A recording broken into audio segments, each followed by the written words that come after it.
D ಅಲ್ಸಳ್ಳಿ ಇತಿಹಾಸ ಪ್ರಸಿದ್ಧ ಷಡಕ್ಷರ ಗವಿಮಠದಲ್ಲಿ ನೂತನವಾಗಿ ನಿರ್ಮಿಸಿರುವ 60 ಅಡಿ ರಾಜಗೋಪುರ ಏರಿದ ಸುತ್ತೂರು ಶ್ರೀಗಳು ಕಳಸಗಳಿಗೆ ಸಂಪ್ರದಾಯಬದ್ಧ ವಿಶೇಷ ಪೂಜೆ ಸಲ್ಲಿಕೆ.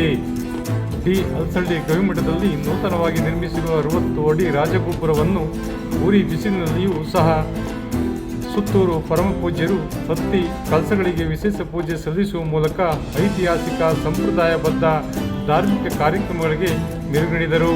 ಡಿ ಅಲ್ಸಳ್ಳಿ ಷಡಕ್ಷರ ಗವಿಮಠದ ಪುಣ್ಯಕ್ಷೇತ್ರದಲ್ಲಿ ಸುತ್ತೂರು ಪರಮಪೂಜ್ಯರ ದಿವ್ಯ ಸಾನ್ನಿಧ್ಯದಲ್ಲಿ ಕನಕಪುರ ದೇಗುಲ ಮಠದ ಶ್ರೀಗಳ ದಿವ್ಯ ನೇತೃತ್ವದಲ್ಲಿ ಮೇಳೈಸಿದ ಪರಂಪರೆಯ ಐತಿಹಾಸಿಕ ಧಾರ್ಮಿಕ ಕಾರ್ಯಕ್ರಮಗಳು. ಸುತ್ತೂರು ಶ್ರೀಗಳಿಂದ ಷಡಕ್ಷರ ಗವಿಮಠದಲ್ಲಿ ನೂತನವಾಗಿ ನಿರ್ಮಿಸಿರುವ 60 ಅಡಿ ಎತ್ತರದ ರಾಜಗೋಪುರವನ್ನು ಹೊತ್ತಿ ಕಳಸಗಳಿಗೆ ಸಂಪ್ರದಾಯಬದ್ಧ ಪೂಜೆ ಸಲ್ಲಿಕೆ. ಭಕ್ತರಲ್ಲಿ ಮನೆ ಮಾಡಿದ ಭಕ್ತಿಯ ಸಮರ್ಪಣೆ. ಕಾರ್ಯಕ್ರಮದಲ್ಲಿ ರಾಜಗೋಪುರ, ಷಡಕ್ಷರ ಮಂಗಳ ಮಂಟಪ, ಬಸವದ್ವಾರಗಳಿಗೆ ವಿಶೇಷ ಪೂಜೆ ಸಲ್ಲಿಕೆ, ಲೋಕಾರ್ಪಣೆ ಮಾಡಿ ಶುಭ ಕೋರಿದ ಸುತ್ತೂರು ಪರಮಪೂಜ್ಯರು. ಬನ್ನಿ ನಾವು ನೋಡೋಣ. ಮೇ 1ರಂದು ಡಿ ಅಲ್ಸಳ್ಳಿ ಇತಿಹಾಸ ಪ್ರಸಿದ್ಧ ಷಡಕ್ಷರ ಗವಿಮಠಕ್ಕೆ ಸುತ್ತೂರಿನ ಪರಮಪೂಜ್ಯರಾದ ಶ್ರೀ ಶಿವರಾತ್ರಿ ದೇಶಿಕೇಂದ್ರ ಮಹಾಸ್ವಾಮಿಗಳು ಆಗಮಿಸಿ ವಿವಿಧ ಧಾರ್ಮಿಕ ಕಾರ್ಯಕ್ರಮಗಳಿಗೆ ಚಾಲನೆ ನೀಡಿದ ದೃಶ್ಯ ಹಾಗೂ 60 ಅಡಿ ರಾಜಗೋಪುರ ಏರಿ ಕಳಸಗಳಿಗೆ ಸಂಪ್ರದಾಯಬದ್ಧ ಪೂಜೆ ಸಲ್ಲಿಸಿದ ವಿಶೇಷ ದೃಶ್ಯವನ್ನು. ವಿಶೇಷ ವರದಿ ಮಾಗನೂರು ಎಂ ಶಿವಕುಮಾರ್, ಮಾಮರ ಮೀಡಿಯಾ, ಮಳವಳ್ಳಿ.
ಏನು ಮಾಡ್ತೀನಿ ಅಂತ ಗೊತ್ತಾಗ ಎಲ್ಲಿದೆ ಒಂಥರ ಗೊತ್ತಾಗಿತ್ತು ನಿಮ್ಗೆ. ದಯವಿಟ್ಟು ಪ್ಲೀಸ್ ಸರ್ ಬಿಡಿ, ದಯವಿಟ್ಟು ಇಡಿ ಸ್ವಲ್ಪ